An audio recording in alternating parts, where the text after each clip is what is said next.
Прывітанне ўсім слухачам і гледачам Еўрарадыё. Мы ў жывым эфіры, пятніца, блізка да 13-й па беларускім часе, а значыць, у нашай студыі блогер Александр Кнырович. Прывітанне, Александр. Дзень добры, Павел, дзень добры, паважаныя гледачы. Ну што, пачнем з месца ў кар'ер.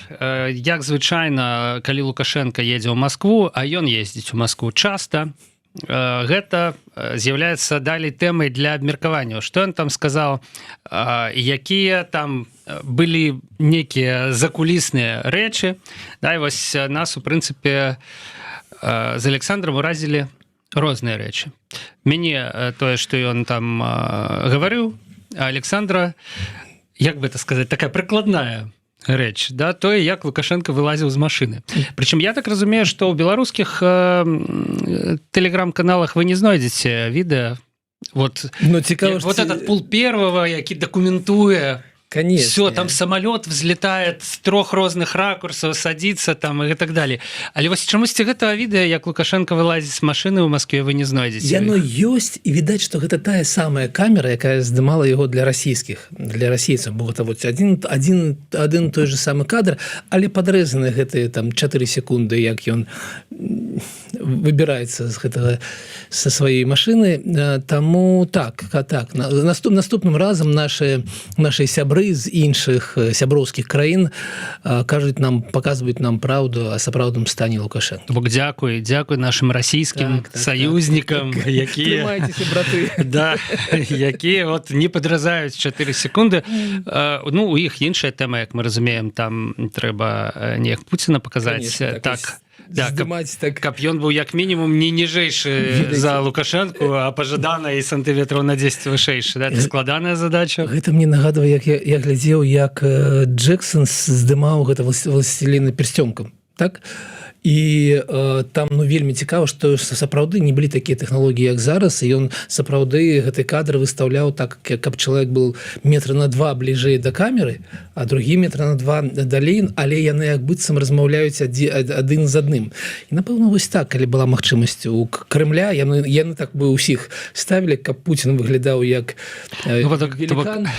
Так вот вы мягенько так, не зразумела, не явно, але параўналі Пуціна з «Хоббітам». Я так разумею, да? Таму што Пітер Джексон, ён жа... У яго такая была праблема, што вот «Хоббіты», яны мусілі быць ніжэй за ўсіх там напалову, да? Але былі, ў прынцыпе, звычайнымі акторамі і звычайнымі людзьмі. Так што ваш намёк я зразумеў, я думаю, дакладна. Комплімент, как бы, Пуціну.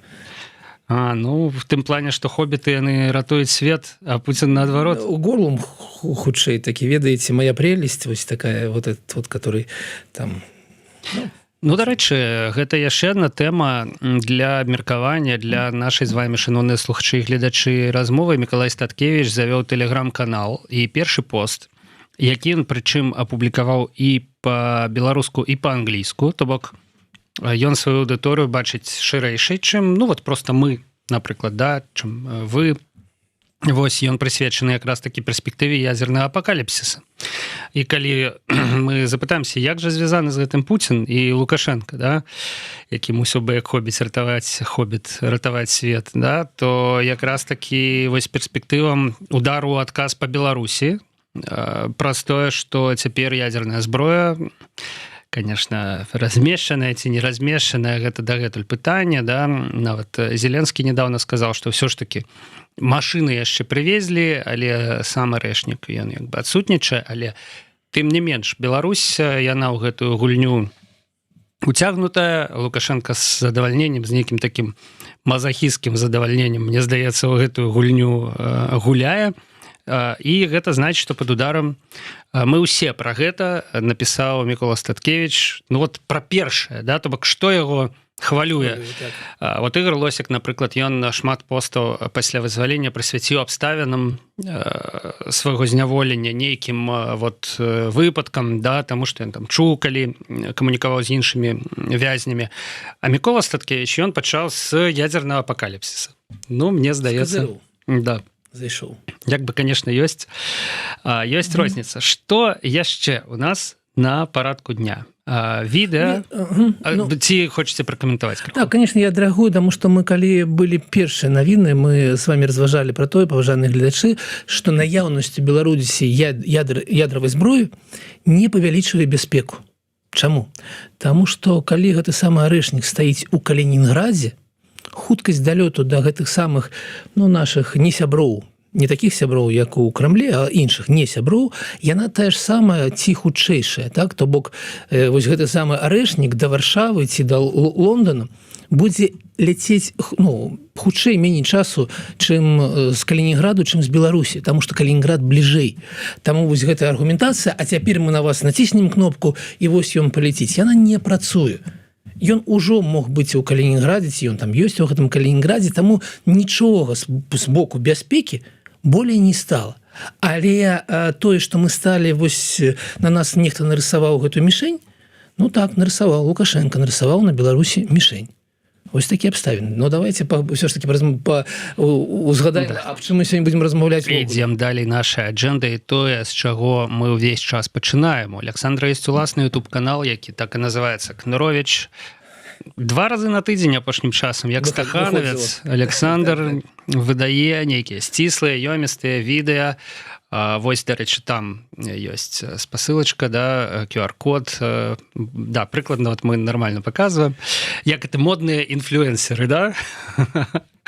Мы, Александр, с вами, на жаль, все ж таки инфлюенсеры, але не модные. Ладно. Вы только за себя кажете, пожалуйста. Хорошо, ладно. Окей. Так вось, выходзіць відэа на гэтым канале Кныровіч, а мы тут у пятніцу сустракаемся, і гэтае відэа таксама як цукерачку разгортваем, адказваем на ваши пытанні, абмяркоўваем больш падрабязна, таму што яшчэ раз нагадваю, ёсць чат трансляцыі, гэта абсалютна жывая размова у нас з вами цяпер. Ваши заўвагі, калі ласка, туды пішыце, калі вы задасце пытанне з донатам, канешне ж, мы яго не зможам не агучыць. Сумленне нам не дазволіць не агучыць і не адказаць. Але і без донату рэплікі мы таксама будзем агучыць, калі яны цікавыя і у тэму. І, натуральна, не ўтрымліваюць ніякіх там абразаў і гэтак далей, і не парушаюць заканадаўства Еўрапейскага Саюза. Вось. Спадзяюсь, што вы на это не здольныя, шаноўныя слухачы і гледачы, парушаць заканадаўства Еўрапейскага Саюза. Александр, мы, я так разумею, з вами все ж таки абмяркоўваем відэа, якое выйдзе заўтра. Напэўна, заўтра, так. Яно цікавейшае, і гэтае відэа прысвечанае прыватнаму бізнесу. Вот раскажыце, пад якім увогуле вуглом вы глядзіце на прыватны бізнес у гэтым відэа? Як ён выжывае? Ці, наадварот, як ён вціхую ратуе краіну, кіруе працэсамі насуперак, а не дзякуючы, да? Конечно. Па-першае, я, конечно, павінен прабачыцца, таму што сапраўды ў чацверг не выйшла відос, але ў мяне ёсць адмазка, таму што я быў учора на канферэнцыі ў Вільна, дзе вельмі цікавую рэч прапанаваў Бірок і сам Зміцер Крук. Я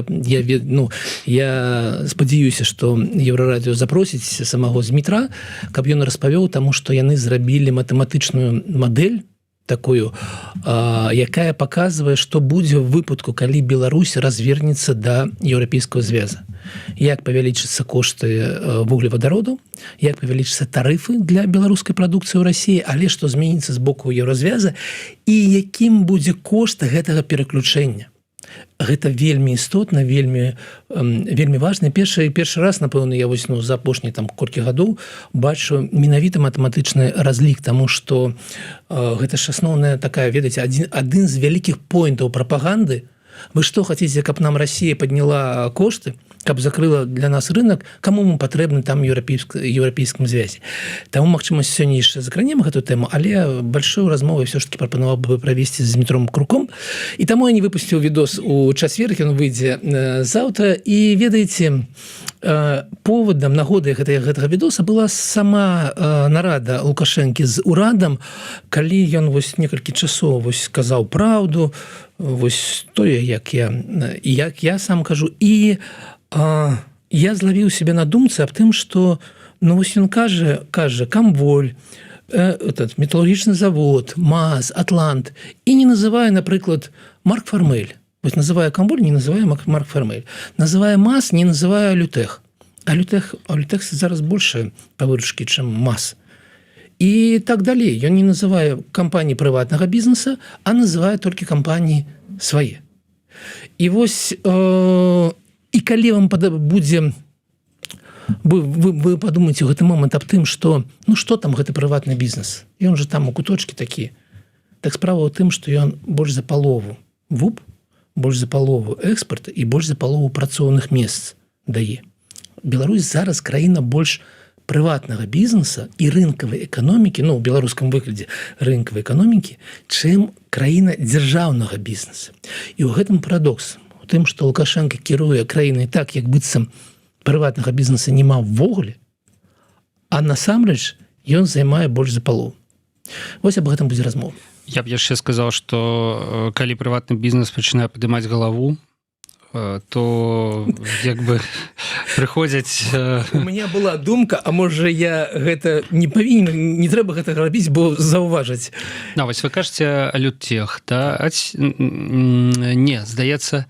От я памятаю, што была гісторыя, што топ Лютеха ці то паспеў з'ехаць, да, але яго ўжо шукалі, ці то быў забраны ў сезон на некалькі дзён і, значыцца, выйшаў. Топы з банкаў прыватных час ад часу апынаюцца.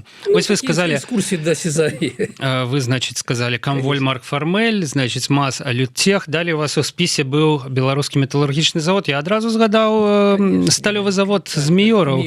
Так. Завод, пакуль быў прыватным, быў спонсорам каманды Формулы-1. На хвіліначку, да, беларускае прадпрыемства, спонсор каманды Формулы-1.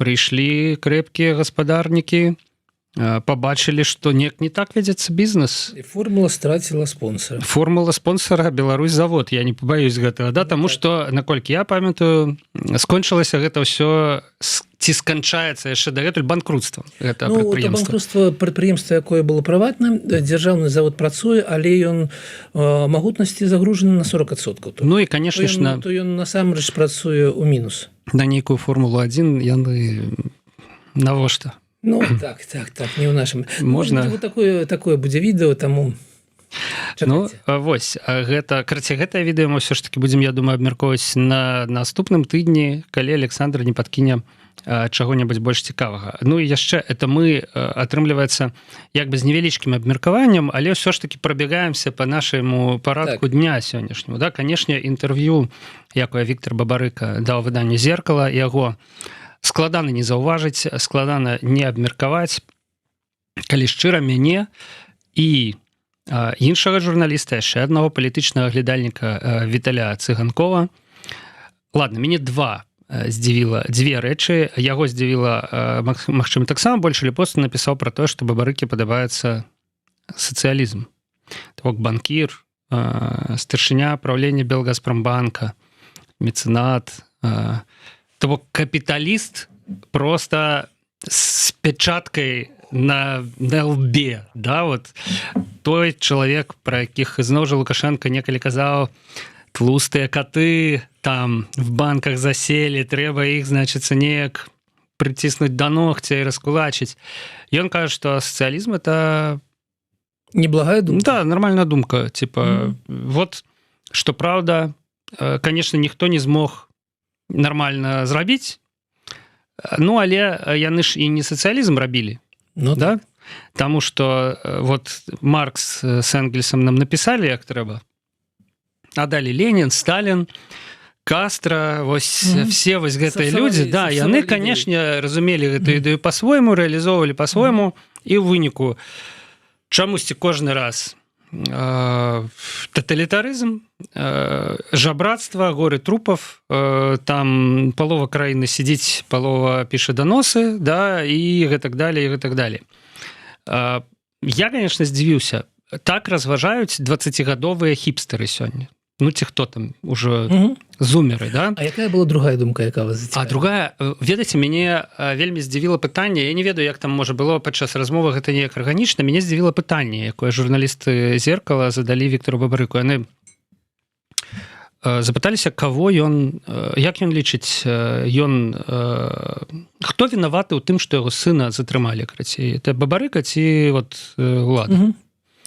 Для мяне такая нават пастаноўка пытання, ну ў сэнсе в чым вінаваты Віктор Бабарыка в выпадку з затрыманнем яго сына? То бок это нейкі стокгольмскі синдром уже пачынаецца, да? А может быть это вот может быть мы все ж таки нешта не так рабілі, і вот Лукашенко развязал все эти рэпрэсіі, пахапаў тых, хто быў на відавоку, да, лідараў, пахапаў іх сваякоў, тых, кого не пахапаў, тыя жывуць пад пастаянным ціскам і ў страху, да, ну, што я буду распавядаць, як бы, да? І вось такая пастаноўка пытання. Может быть, это все ж таки вот і ваша, як бы, Віктор, ёсць віна ў гэтым. Я уже не памятаю нават, што ён адказаў.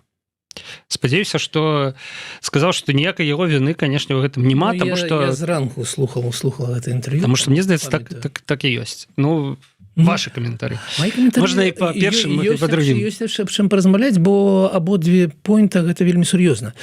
І, па-перше, чым я пачну как бы нейкія свае каментары, запытаюся у Павла, мы абмяркоўвалі да эфіра, ці мы зробім апытанку, ці не, наконт не вось гэтых пытанняў, там сацыялізм, не сацыялізм, а ведаеце, у адным з вядомых чатаў, вядомых каналаў былі развагі такія, а як так адбылося, што Віктор Бабарыка, не будучы нацыянальна арыентаваным чалавекам, не прапануючы беларусам вяртанне да роднай мовы, не прапануючы пабудаваць сцяну з Расіяй, шмат чаго таго, што з'яўляецца, в том ліку ў гэтай студыі, з'яўляецца базай, так? Вось такая база, да? І ён нічога з гэтага не прапанаваў, але ён здолеў так натхніць беларусаў, што яны пайшлі, і здарыўся 20-й год. І я прапанаваў бы вам гэтую пытанку, калі Павел пагадзіцца, да?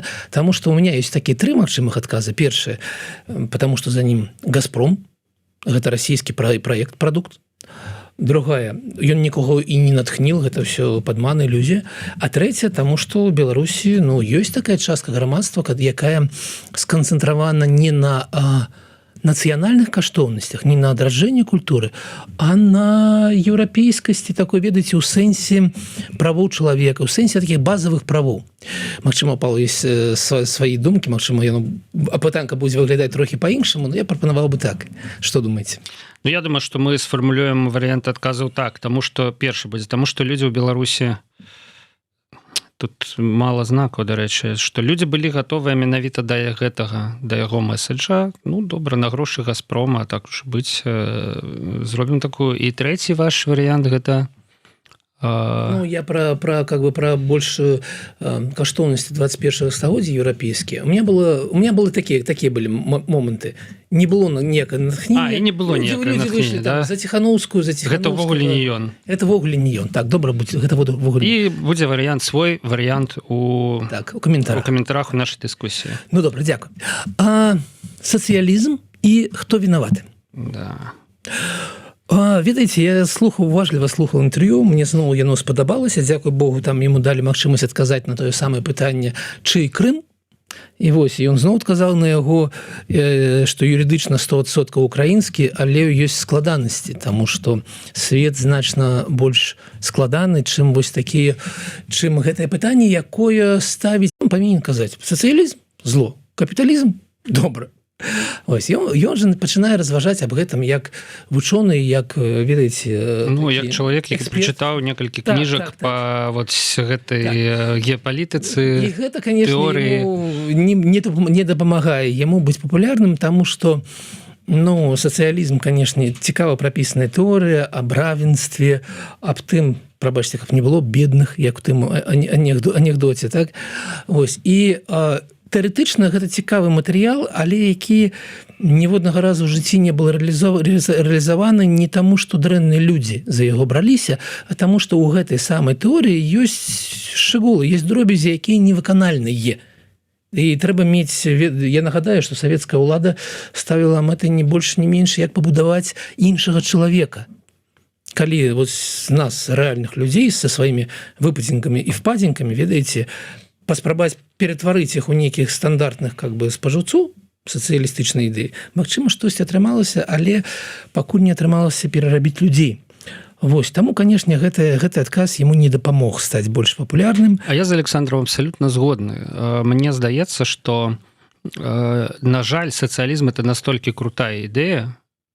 То бок, направду, ёсць жа такія ідэі, для якіх весь час кажуць, што грамадства яшчэ не гатовае. Вось, напрыклад, некаторыя грамадствы на Западзе, яны саспелі да легалізацыі лёгкіх наркотыкаў, марыхуаны, таму што ўжо выгадаваўся нейкі вот чалавек, у якога ўзровень адказнасці за сябе, ён такі, што калі вот іх зрабіць дасяжнымі, ён не бяжыць адразу, не набывае на ўсе грошы там касякоў і не падае там в канаву пасля того, як, значит, все это вот адбываецца. Ну, да? так.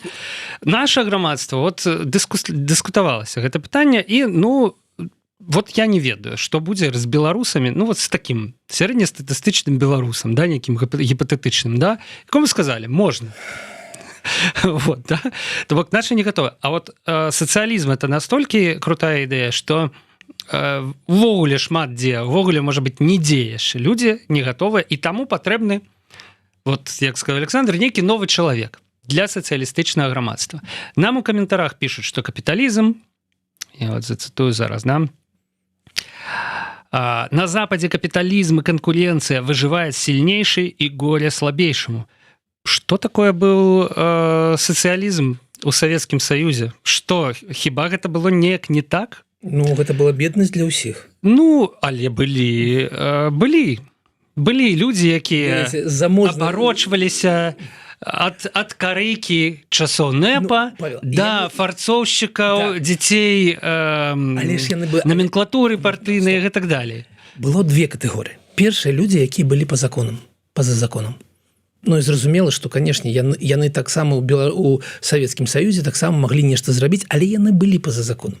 Другое, гэта, канешне, номенклатура — страшнае слово для савецкіх часоў, таму што калі ты ў номенклатуры, у тебя есть асобныя склепы, крамы. Да ты, увогуле, вось, так ты есть. Іншая просто страта сацыяльна, іншы клас. Але іх узровень, ведаеце, багацця сёння ўспрымаўся бы как нармальнае жыццё нармальнага сярэдняга грамадзяніна нават у Беларусі. То бок настолькі былі бедныя астатнія людзі у савецкія часы, што вось гэта было так. Але вось ваша заўвага пра капіталізм, яна роўненька, ведаеце, з кніг савецкага часу. Таму што калі мы кажам пра сапраўдны капіталізм, так гэта ж не тое. Сапраўдны капіталізм — гэта сапраўды канкурэнцыя, каб эканоміка была найбольш эфектыўная. Ведаеце, капіталізм прыдумывае вось гэтыя рухавікі замест коней. Калі б не было капіталізму, мы б все яшчэ ездзілі бы ўсе на гэтых, на целегах ездзілі ўсі. Да, не было бы, ведаеце, гэтых пракладах женскіх, не было бы. Таму што менавіта капіталізм, такое імкненне зарабіць, яно рухае наперад, як мінімум прыкладную навуку. Гэта з аднаго боку. А з другога боку, супраць гэтага капіталізму стаіць дэмакратыя. І дэмакратыя кажа, капіталізм — гэта пра тое, як зарабіць грошы, но нам патрэбен узровень сацыяльнай падтрымкі. Калі ты бедны, калі ў цябе няма грошай, ты ўсё роўна атрымліваеш магчымасць вучыць дзяцей у школе, атрымліваць медычную дапамогу. І ты ўсё равно маеш такі сацыяльны мінімальны базіс, які вось для гэтых бедных вышэй, чым пры сацыялізме вось гэты ўзровень номенклатуры, нават амаль вышэй. І таму, калі ты зробіш капіталізм, але не зробіш нармальную выбарчую дэмакратыю, то, канешне, у тебя будуць праблемы. Але яны, звычайна, яны ідуць побач. І гэты капіталізм кажа разам з дэмакратыяй: так, можаце зарабляць, але аддайце частку на тое, каб не было бедных. І ў гэтым сэнсе, паглядзіце на, ведаеце, ўзровень дапамогі беспрацоўным, ці ўзровень падтрымкі маці і дзіця ў капіталістычных странах, ці сістэмы, якія дазваляюць вельмі высокі ўзровень навучання, адукацыі атрымліваць. Гэта ўсё вынікі працы капіталізма. у сацыялізме гэта не працуе. І калі вы згадаеце, што самая такая паспяховая страна сацыялістычная гэта Кітай, так Кітай капіталізм у эканоміцы. 92% гэта прыватныя фірмы, якія займаюць больш за 60% ВУП. Кітай палітычна камуністычная страна, але эканамічна гэта амаль сапраўдны капіталізм. У гэтым сэнс. Ну, ёсць, вот правильно нам ізноў жа пішуць, што Бабарыка сказаў, што яму падабаецца ідэя, не падабаецца рэалізацыя. А рэалізацыі вельмі шмат. Вось кітайская, напрыклад, гэта сапраўды ідэалогія камуністычная, эканоміка капіталістычная, а замест сацыяльных гарантый вось гэтая сістэма рэйтынгаў, то бок антыутопія абсалютна такая узорная, да? Вось, ёсць скандынаўскія краіны, якія Александр плюс-мінус дакладна апісаў, да, гэта капіталістычная, то бок, але яны называюцца, дарэчы, сацыялістычныя краіны, яны самі сябе называюць сацыялістычнымі, з капіталістычнай эканомікай фактычна, але высокім узроўнем сацыяльных гарантый. Я думаю, што это максімум. Направду, гэта вот сёння, ну, плюс дэмакратыя, канешне, да, дзякуючы якой, уласна кажучы, гэтыя сацыяльныя гаранты і з'явіліся і падтрымліваюцца, таму што іншы ўрад, ён бы па-іншаму все выбудаваў, як бы, ці ў той бок, да, ці нацыяналізацыя, ці, значыцца, яшчэ большыя там правы для капіталістаў. Вось, ёсць Беларусь, якая завісла недзе не капіталізма нармального, да? То бок, як умоваў для развіцця. Вот мы пачыналі з таго, што прыватны бізнес ў Беларусі развіваецца, і больш за палову ВУП займае там і так далее. Але умоваў для яго развіцця, тых, якія б гарантаваў урад дэмакратычны, да, няма. Ні сацыяльных гарантый, у прынцыпе, не гледзячы пра тое, што ой, колькі нам расказваюць пра гэтыя сацыяльныя гарантыі, пра все бясплатна. Зараз у соцсетках новая тэма. Увесь час бачу посты пра тое, ну, літоўцы, латышы, колькі заплацілі за камуналку, типа, за студзень. А вот мы в Беларусі, да, там вот столькі-то. Или, типа, знаёмая с Рыгі распавяла, што 400 евро аддала за камуналку ў студзені. Ну, як вам такое? И люди з Рыгі пишут, да, вообще-то нет, типа, не отдала. Ну, не ведаю, типа, вот, мы там отдали столькі-то, столькі-то, столькі-то. Але сэнс у тым, каб упэўніць, што все ж таки ёсць гэтыя сацыяльныя гаранты ў Беларусі. Вот, да, узровень не такі, як там, але сацыяльныя гаранты, вот, мы все ж таки нейкія падтрымліваем, да? Ну, якасць гэтых сацыяльных гарантый, у прынцыпе, кожны, хто жыў у Беларусі, я думаю, можа сабе уявіць, можна таксама тут не расказваць. Ведаеце, я зараз рыхтую адно з наступных відэо, вельмі спадзяюся, што мне атрымаецца наконт медыцыны ў Беларусі і наконт вось як з медыкамі гэта ўсё адбываецца. І там, канешне, я перапісваюсь, размаўляю з врачамі, дактарамі і, канешне, ну, жах. Насамрэч жах, таму што за знешняй такой, ведаеце, вельмі аптымістычнай такой карцінкай намаляванай, сапраўды там катастрофа адбываецца. Але вернемся до другого тэзіса Бабарыкі. Пачуццё наконт віны. Хто вінаваты? Хто вінаваты, вот, да. Слушай, гэта такая, гэта стандартная маніпуляцыя, гэта зноў база, так? І ён там распавядаў пра тое, што яго пыталіся, ну, не ведаю, следчы ці КДБшнікі, якія вось, як ты так мог допустить, каб твоё дзіцё село ў турму за цябе, так. І, ну, па-першае, ён добра адказаў, што я ганаруся таму, што Эдуард, ну, дарослы чалавек. І ён сказаў, што гэта мой дарослы выбар. Гэта не выбар Бабарыка, гэта яго дарослы выбар, па якому шляху ісці. Але, ведаеце, вось гэта месца такая рытарычная пастка. У чым яна, як яна выглядае? Зараз вельмі вялікая праблема з беларускім гуйном. Таму што хапаюць і садзяць, і там, ну, наколькі я ведаю, лічбы вялікія тых, хто пасадзілі. Трохзначны мінімум. І пытанне ўзнікае, хто вінаваты? І адказ – матолька. Гэта тая самая пастка. Таму што хто вінаваты ў тым, што людзей садзяць за краты? Вінават Лукашенко асабіста і рэжым Лукашенко, які хватае людзей і садзіць іх за краты. І ўжо другасная рэч, у тым, што Матолька зрабіў нешта не так з каналам, і ў іх атрымалася гэта зрабіць, сажаць гэтых людзей. І кожны раз, калі вы вінаватыя, што людзі выйшлі на вуліцу ў 2020 годзе, і таму столькі людзей за кратамі, і таму вось зараз краіна ў таком становішчы, і вы дэмакраты, в этом вінаваты, апазіцыя. У тым, што людзі сядзяць за кратамі, вінават Лукашенко. І яго сілавыя структуры. А другая справа, другое пытанне, што тыя людзі, якія выводзілі людзей на вуліцы, тыя дэмакраты, маглі весці себя неяк па-іншаму, каб былі іншыя наступствы. Но калі мы кажам пра вінаватага, то вінават тот, хто здзейсніў забойства, а не той, хто спрыяў умовам гэтага забойства. Не, ну, команда Гаюна, безумоўна, зрабіла памылку па бяспецы. Зрабіла памылку, конечно. Гэта неаспрэчны факт. Ну, в прынцыпе, самі іх не аспрэчваюць. Але не команда Гаюна сажае людзей за краты. Ну да, як мы ўжо, мне здаецца, тут абмяркоўвалі, прыйшоў Ігор Тур і пачаў тлумачыць у чаце, што людзей сажаюць, таму што, ну, законы такія ў Беларусі. Ну, а што, мы можам міліцыі хіба сказаць, не выконвайце законы, не чапайце людзей, якія вот по закону вінаватыя. Ну, калі у вас ёсць дэмакратыя ў краіне, ёсць парламент, вы бачыце, што законы нейкія не такія ў краіне, якія трэба вот на гэты канкрэтны момант. У дэмакратычнай краіне все адбываецца вельмі хутка.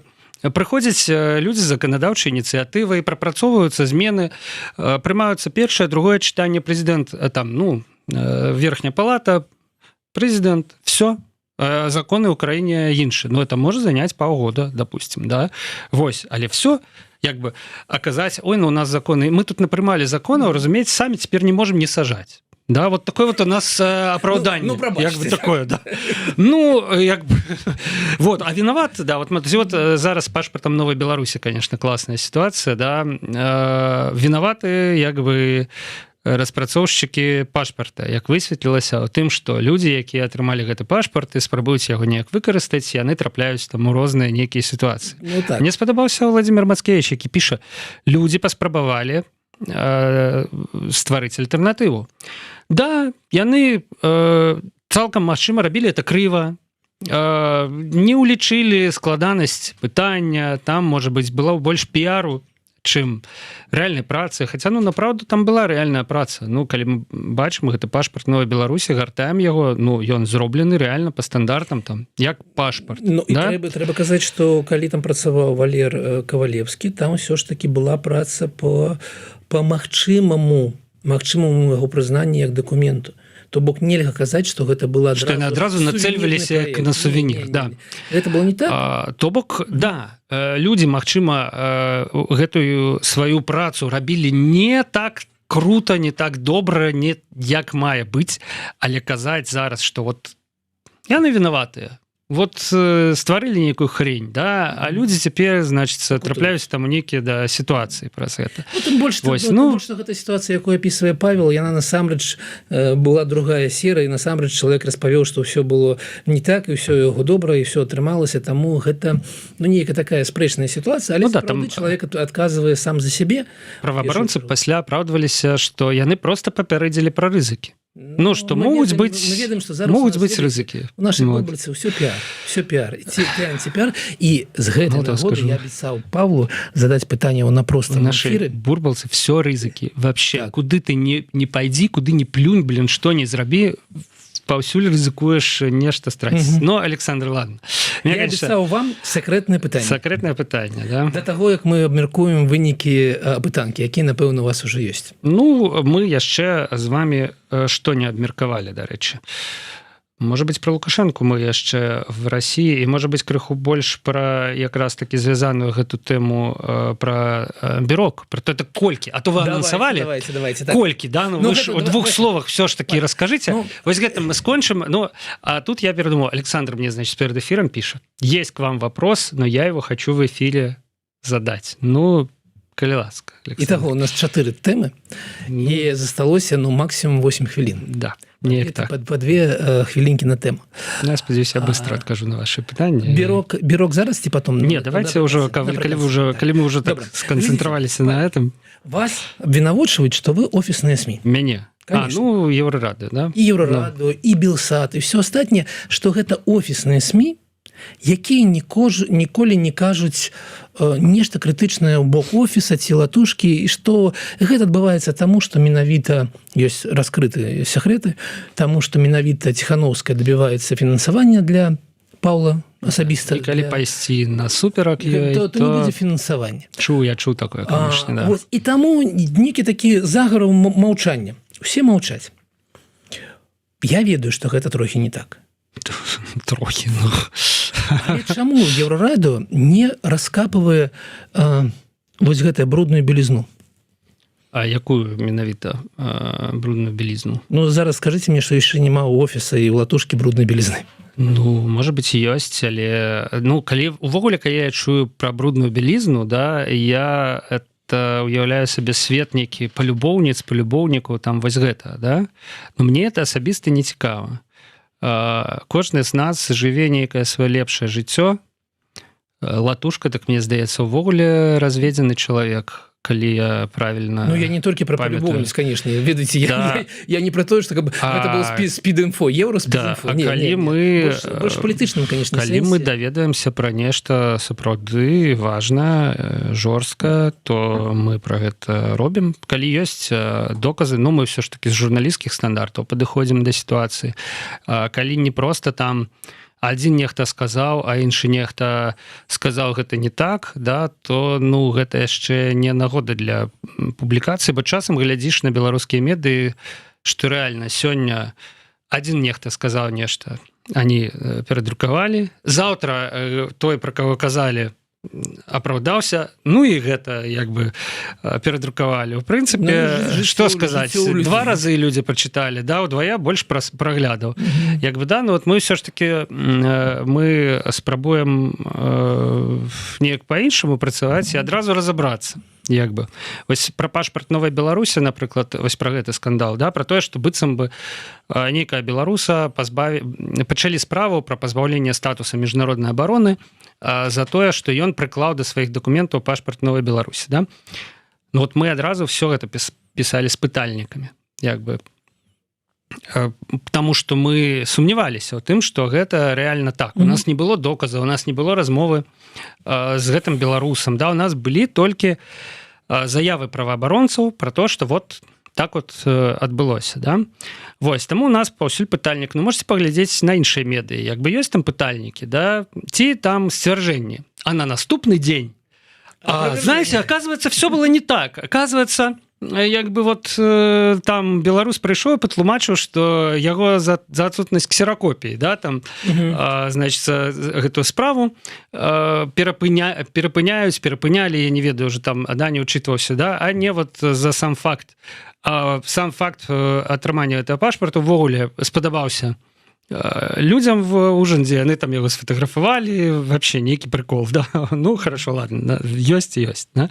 То бок, калі я вас разумею, то ёсць журналісцкія стандарты, якія выконваюць у данном выпадку Еўрараду, і таму шмат якія скандалы, вось гэта падазрэнні, вось нейкія такія вельмі такія шэрыя дакументы не трапляюць на Еўрараду. Да, мы робім чэк заўжды, да? Напрыклад, калі Петрухін публікуе справаздачнасць... Пра Акрэсціна серыял, так? Пра серыял Акрэсціна мы шмат пісалі, дарэчы. І я б сказаў, што мы ледзь не адзіныя былі, хто пра гэта пісаў, але я не разумею крыху, як гэта звязана з офісам, калі шчыра. Да? Вось, наколькі я памятаю сюжэт, там нейкія разборкі паміж сцэнарыстам, прадакшанам, чамусьці гэта ўсё спынілася. У прынцыпе, трэба зайсці на Еўрараду і пачытаць, што мы пісалі. Да? Я хацеў іншы прыклад. Як, напрыклад, са справаздачнасцю пра марафон салідарнасці. Да? Калі чалавек публікуе справаздачнасць і піша, што все сваравалі, мы открываем документы, там в суседнім слупку написано «выпраўлена». Вот сапраўдная, да, была памылка, типа, вот сапраўдная справаздачнасць. І лічбы абсалютна іншыя, як бы, да? Так што мы як бы будзем пісаць, вот адзін чувак там напісаў нешта, а насамрэч сітуацыя вот такая вот, да? Нет, мы хутчэй нічога не напішам у гэтай сітуацыі, таму што тэмы для нас няма. Вось. Я зразумеў. Ну, ведаце, няма так шмат часу, я выкажу одну думку. Для мяне таксама абвінавачанне в некай праофіснасці, асабліва бок Еўрарадыё, гучаць вельмі дзіўна, таму што ну хто яшчэ дае столькі часу Вадзіму Пракоп'еву, які з'яўляецца галоўным крытыкам. Павел Гусаў до нас прыходзіць, іншыя людзі до нас прыходзяць. Але ўсё ж такі Скляровічу латушка не падабаецца. Ён гэтага не хавае, у прынцыпе. Ну, не падабаецца, но але ж как бы ўсё ж такі давно забытая справа. Ёсць усё роўна, ведаеце, ёсць некая тэма, і мне пытаюць, чаму я там пра гэта не пішу, пра гэта не пішу. Я ўсё равно сам для сябе, не гледзячы на офіс там і ўсё астатняе, вымяраю, вось у мяне цель, каб у Беларусі былі перамены. Вось наколькі той ці іншы матэрыял, тая ці іншая тэма, той ці іншы распавед дапамагае гэтай мэце ці не дапамагае гэтай мэце. Ведаеце? І таму справа не ў тым, там праофісны, не праофісны, там падыгрываюць, не падыгрываюць, а справа ў такой далёкай агульнай мэце, на шляху, да якім няма жадання звяртаць увагі на нейкія такія, ну, ведаеце, такая, як быццам драка у тамбуры у пацюну, у поездзе. Ну, там, конечно, нешта адбываецца, конечно, можна гэтым празважаць, но як гэта дапамагае нам рухацца наперад, я не ведаю. Ну, вось такое у меня было цікавае для мяне пытанне, потому что мне таксама яго задаюць. У нас у журналістаў гэта называецца журналістыка каштоўнасцю. Да? Калі мы яшчэ, акрамя таго, што у нас есть стандарты, сваё нейкае бачанне, да, мы ўлічваем рэальна каштоўнасці, на якіх стаіць рэдакцыя. І дзейнічаем на карысць адпаведна гэтых каштоўнасцяў. І гэта, канешне, палка о двух канцах, таму што калі вот у рэдакцыі ўнутры Беларусі ёсць мэта, у іх каштоўнасць это ўлада Лукашэнкі. Да? Вот яны залежаць ад этой ўлады Лукашэнкі. Яны лічаць некаторыя шчыра, што так і правільна. Я упэўнены, што некаторыя типа там Ксенія Лебедзевая лічаць, што і ці вот вы казалі, што амапаўцы пыталіся ў Бабарыкі, там ці хто там следчая, да? А як ты, то чыста шчыра, а як ты так дапусціў, што твой сын сел, да? Ад Бабарыкі нешта залежала быццам бы, да? Вось такой некаторыя абсалютна шчыра лічаць, што вот так і трэба, як робіць Лукашенко. То бок у іх вот такія каштоўнасці, да?